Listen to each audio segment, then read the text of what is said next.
नमस्कार दोस्तों, आज तारीख 7 दिसंबर 2024 दिन शनिवार। आइए पहले 7 दिसंबर को मनाए जाने वाले दिवस के बारे में जान लेते हैं। 7 दिसंबर को सशस्त्र सेना झंडा दिवस मनाया जाता है। यह दिन देश के सशस्त्र बलों के जवानों और शहीदों को सम्मानित करने के लिए मनाया जाता है। इस दिन को मनाने के पीछे कई वजह हैं। देश के सम्मान की रक्षा के लिए सीमाओं पर बहादुरी से लड़ने वाले जवानों और शहीदों को सम्मानित करना, सशस्त्र बलों के कल्याण के लिए जनता से धन संग्रह करना, सशस्त्र बलों के कर्मियों को 35-40 साल की उम्र में रिटायरमेंट होना पड़ता है, जबकि वह अभी भी युवा और फिट होते हैं। विकलांग, गैर पेंशनभोगी, वृद्ध और कमजोर पूर्व सैनिक, उनके परिवार, युद्ध विधवाओं और अनाथ बच्चों को सहायता देना है। इस दिन गहरे लाल और नीले रंग के झंडे के स्टिकर बेचे जाते हैं। लोग इन स्टिकरों को खरीदकर अपने सीने पर पिन करते हैं। इस तरह वे शहीद और शहादत हुए सैनिकों के प्रति सम्मान प्रकट करते हैं। जो राशि इकट्ठा होती है उसे झंडा दिवस कोष में जमा किया जाता है। इसका इस्तेमाल युद्धों में शहीद हुई सैनिकों के परिवार या हताहत हुए सैनिकों के कल्याण और पुनर्वास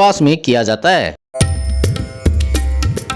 नई दिल्ली, सस्ते home loan, auto loan, personal loan का इंतजार करने वालों को अभी थोड़ा इंतजार करना होगा। मौद्रिक नीति समिति के 6 सदस्यों में से 2 सदस्यों ने ब्याज की दरों में कटौती के लिए रेपो रेट को घटना का समर्थन किया, लेकिन 4 सदस्यों के विरोध की वजह से ऐसा नहीं हो सका। लेकिन आरबीआई गवर्नर ने बैठक के बाद नकद आरक्षित अनुपात की दर को 4.50% एक मुक्त 0.50% कम करके 4% करने का ऐलान किया। इससे बैठकों के पास 1.60 लाख करोड़ रुपए की राशि अतिरिक्त उपलब्ध होगी। इसका इस्तेमाल कई कर्ज वितरित करने में कर सकेंगे। इससे आम जनता व उद्योग जगत की पर्याप्त कर्ज मिल सकेगा। यह आर्थिक विकास में भी मदद करेगा और ब्याज दरों की स्थिति रखने में भी सहायक होगा। इसे ब्याज दरों में कटौती के शुरुआत के तौर पर भी देखा जा रहा है।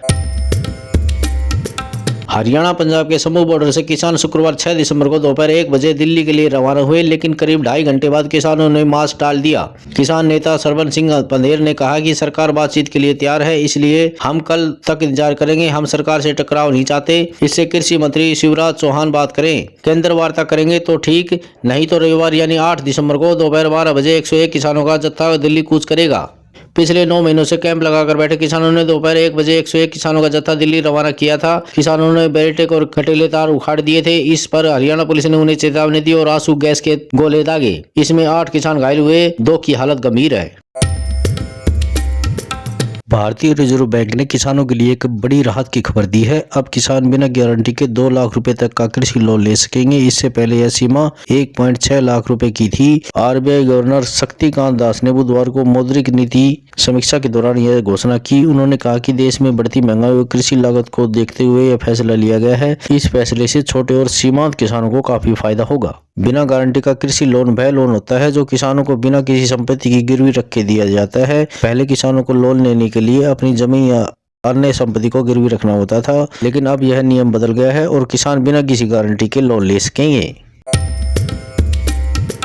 हुंडई मोटर इंडिया लिमिटेड द्वारा गुरुवार को अपने सभी मॉडल में दाम में 25,000 रुपए तक की बढ़ोतरी का ऐलान किया है। नई कीमतें 1 जनवरी से लागू होंगी। कीमतों में बढ़ोतरी की वजह इनपुट लागत का बढ़ना है। कंपनी द्वारा जारी बयान में कहा गया कि कीमत में बढ़ोतरी सभी मॉडल पर की जाएगी और अधिकतम 25,000 रुपए तक बढ़ाए जाएंगे। देश में खोले जाएंगे 85 केंद्रीय और नए नवोदय विद्यालय, केंद्रीय मंत्रिमंडल ने मंजूरी दी। जम्मू कश्मीर पर रहेगा फोकस। केंद्र सरकार ने देश में 85 केंद्रीय विद्यालय और 28 नए नवोदय विद्यालय खोलने की घोषणा की है।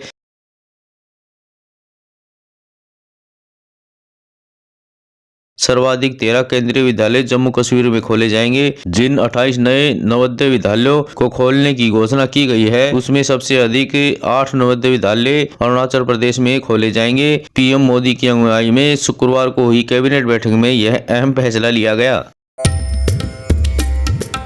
मार्ग 6 माह के शुक्ल पक्ष की षष्ठी तिथि यानी 7 दिसंबर को है। इस दिन दिसंबर माह का पहला शनिवार पड़ रहा है। हिंदू धर्म में शनिवार को शनि देव और हनुमान जी की पूजा अर्चना की जाती है। साथ ही कई तरह के उपाय किए जाते हैं। ऐसा माना जाता है कि इस कार्य को करने में शनि दोष से छुटकारा मिलता है और शनि देव की कृपा प्राप्त होती है। इस दिन पर कई शुभ योग बनते हैं। आइए जान लेते हैं। सूर्योदय होगा सुबह 7:01 पर, सूर्यास्त 5:24 पर, चंद्रोदय सुबह 11:54 पर, चंद्रास्त रात 7:15 पर। वार शनिवार, ऋतु हेमंत, शुभ मुहूर्त ब्रह्मा मुहूर्त सुबह 5:12 से 6:07 तक, विजय मुहूर्त दोपहर 1:57 से 2:38 तक, गोधूली मुहूर्त शाम 5:22 से 5:49 तक रहेगा।